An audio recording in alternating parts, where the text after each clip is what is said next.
Welcome back to the Black Line Blueprint. In this episode, we are going to talk about how to build strength as a busy parent.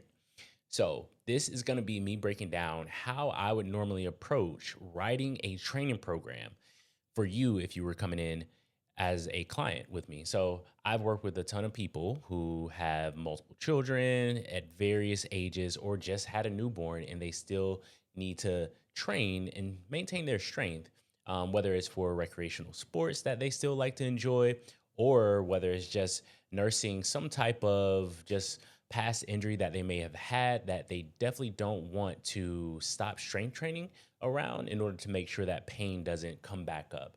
And for just in general to be the best version of themselves that they can possibly be for their family. So, the biggest thing is that I normally see as far as the issues go are a lack of time, a lack of energy, and then as well as mental capacity because you're thinking about all the things that you need to get done to even think about like a training program or even working out. But it is very important so that way you can show up as the best version of yourself for them. So we are going to go through this step by step. So, first and foremost, let's go over we have to figure out how many days you can genuinely commit to working out. So you have to be realistic with yourself and, not say, "Oh, I can train every day of the week, even if I do squeeze in this." But genuinely think about like how many days can you commit that you know for certain. And of course, when you have kids, it's no days are really certain, right? But you know that you have a schedule and things are you have a way to figure out whether or not you have a couple of days or so. So we'll just say for this example, you got 2 days to train. Now, think about for those 2 days, how much time can you commit in those 2 days? And in this example, we're going to go with 45 minutes, but you have to figure that out for yourself. And where will you be working out? Most of the time, this will be at home. Most of the people that I've worked with and I still work with, they'll usually be working out at home, or maybe they might like try to get to the gym really quick, squeak out a workout, and then go back home. But if you're at home, you don't have access to machines, more than likely you'll be using free weights, or maybe you have like one of those cable machines. I have a client who's used cable machines at home as well. So let's get right into what the structure is, because this is the biggest piece that most people uh, lack as far as the understanding on the ability to be able to get a quick workout in. Because most of the time, I hear it all the time. They'll say, "Oh, I'm doing some type of body part split." They're doing back and bis, chest and tris, they're doing legs, or they're doing hamstrings and glutes, something like that. And that is the most ineffective way. I'm saying this politely, but the most ineffective way that you could possibly try to get in your workouts and build strength when you have a busy schedule. So what we'll be doing is a full body workout. So the full body workout, we have 2 days, we have 45 minutes to get the workout in. So if we only have 45 minutes and the goal is to build strength, and remember, strength is relative to what you're trying to accomplish. So let's just say if you're trying to maintain your strength so you can compete in powerlifting, then that's totally different than if you were just trying to maintain strength so that way, your joints aren't achy, or you want to like still go out for some runs here and there, or just play some recreational sports. Totally different means to where you can build some strength. All right. Now, so the whole entire breakdown. How do we do this full body workout? If we only have 45 minutes, I would say we'll keep it to 4 exercises. The 4 exercises will go over in movement patterns. So you'll pair all your exercises. This is going to keep it efficient as well. You're not doing one, resting, and then doing another one and resting. So the first exercise, let's just say for day one, we got A1, exercise one. You have a squat movement. And let's just say we're doing a goblet squat. Let's say you have access to dumbbells, and then we'll keep it pretty general. If you're pretty experienced with training and you're just trying to figure this out, you'll get what movements you can substitute in there. So let's just say we're doing 10 to 12 reps times 3 sets, and we're resting 1 minute and 30 seconds between each movement. So we do our goblet squats, we rest 1 minute and 30, and then we're going to go into our pull exercise. So for this one, we're going to do a horizontal pulling exercise. Say we're going to do a single arm dumbbell row for this one. We're going to do the same rep scheme. We're going to do 10 to 12 reps per arm, but we're going to rest 45 seconds in between each arm. So that way we get the proper rest period. Now, if you are lifting heavier or you're deconditioned, maybe you can rest a little bit longer. Maybe you rest a minute in between each arm. Maybe you rest 2 minutes in between each movement. It depends on how conditioned you are and how much time you have. But generally speaking, if you can rest a minute and 30 or even a minute and do these 4 exercises, you'll be able to get it in under an hour.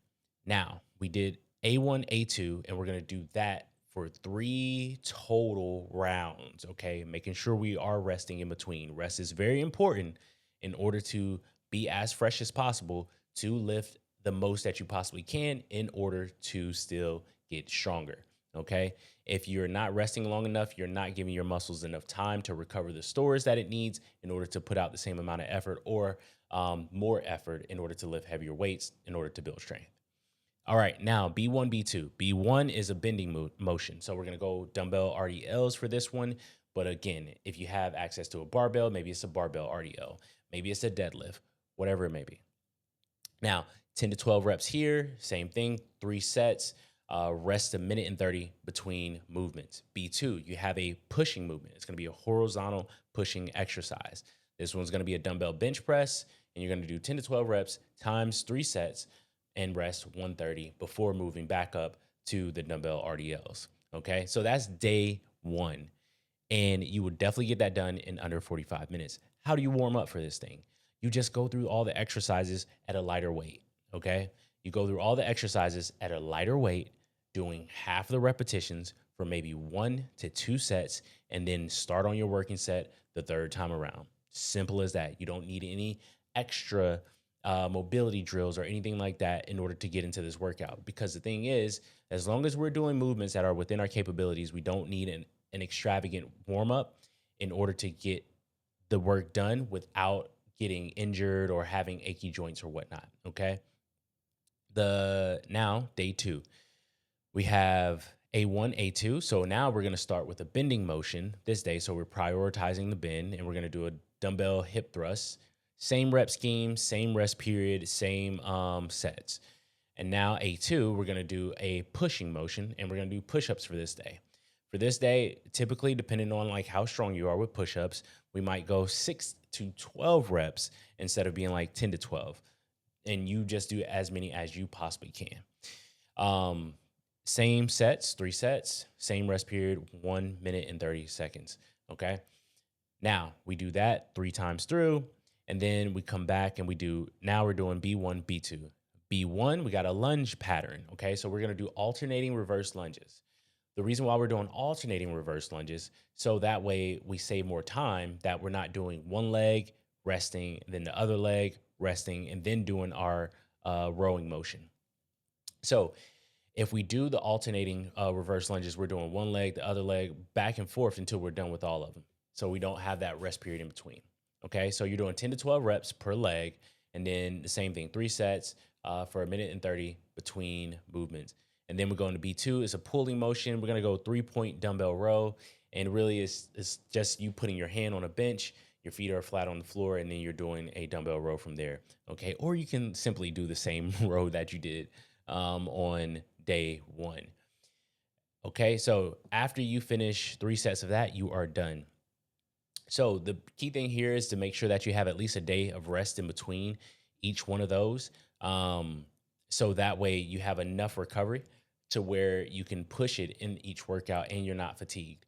The whole entire purpose of you doing 3 sets and maybe it's not 5 sets is because, again, we said mental capacity isn't there as well as energy is kind of low. So we don't want to overload our bodies because we don't have enough energy already.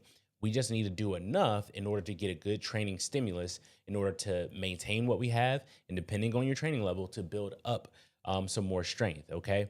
If you were very limited in time, let's go in a special case scenario, then maybe you only do A1, A2, right? Maybe you only do a squat and a pull on day 1, and then you do 4 sets of that and you call it good. And then on day 2, maybe you do just a bend and a push and you do 4 sets of that and call it good. So right now, like, you're just maintaining the strength that you do have when you're doing it that way. So that's another quick way in order to make sure that you still get a workout in, and they do count, they do add up because you're maintaining what you have. Okay. So how would we progress this whole entire thing?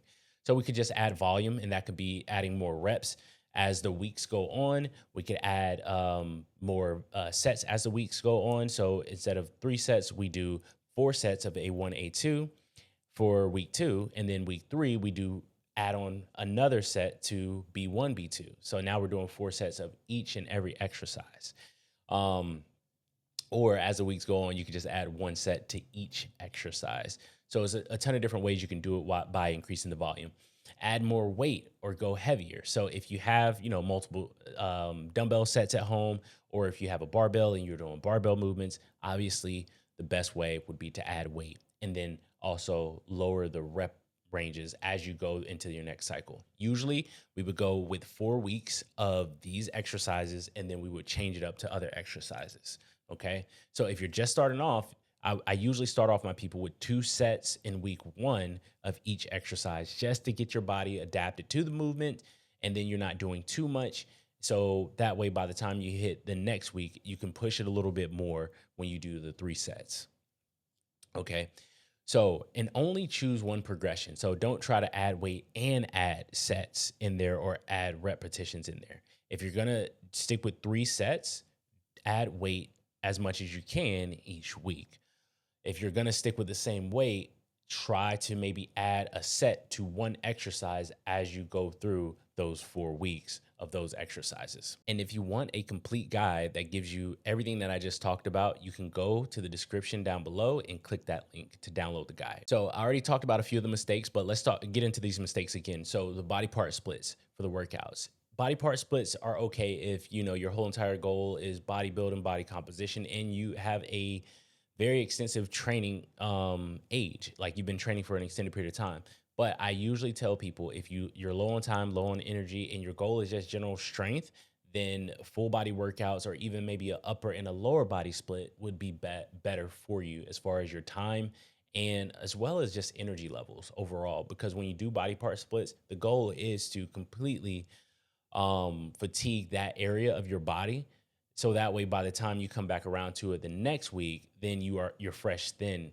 But the whole entire week, you're going to be sore and, pretty burnt out from that exercise session.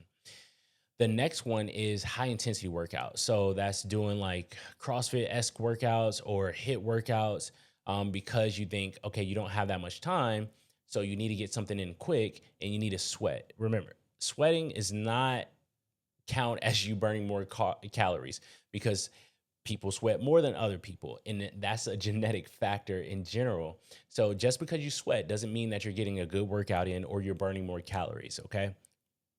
So if the goal is to build strength as well, then you don't want to be trying to do these high intensity workouts, because that is not conducive to actual strength building. Strength is you lift as heavy as possible, you rest as long as you can in order to go back into the next set and lift heavier. High intensity workouts are not going to be good for that specific thing that we're trying to build here, as well as your energy levels. If you want to have good energy for your family, then high intensity workouts are really just going to burn you out. You may feel good in the moment.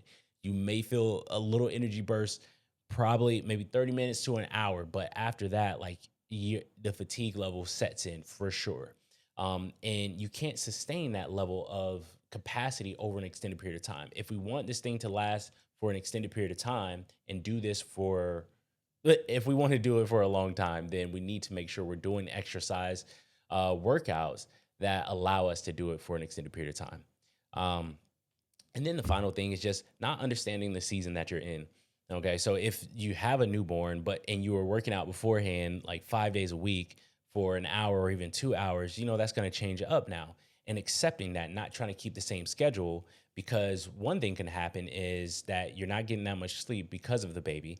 And then also now you're working out so hard, then your body doesn't get to recover, and then you start to break down. And if your body's not recovering from your exercise sessions, then you keep breaking down until you start to get those aches and pains. And then you could potentially have an overuse injury. That's just what it comes down to. Okay.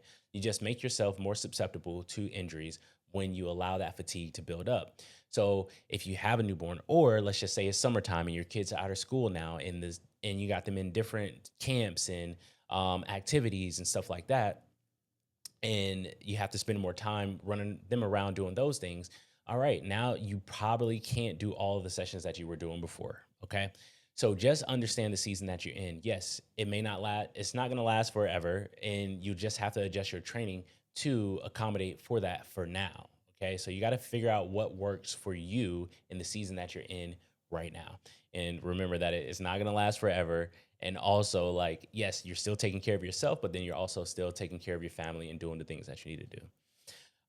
Yeah, so that's it for this episode. So I just wanted to go over how to build strength as a busy parent, because I get the question a lot about just what they can fit in. And then also just people wasting their time on different workout routines that's just not effective for the season that they're in or what they're trying to accomplish with their fitness goals overall. If you have any questions about this, you want me to go into more detail, if you have any questions, feel free to leave them in the comment section below in the YouTube video. Thanks again for tuning in, and I'll see you in the next one.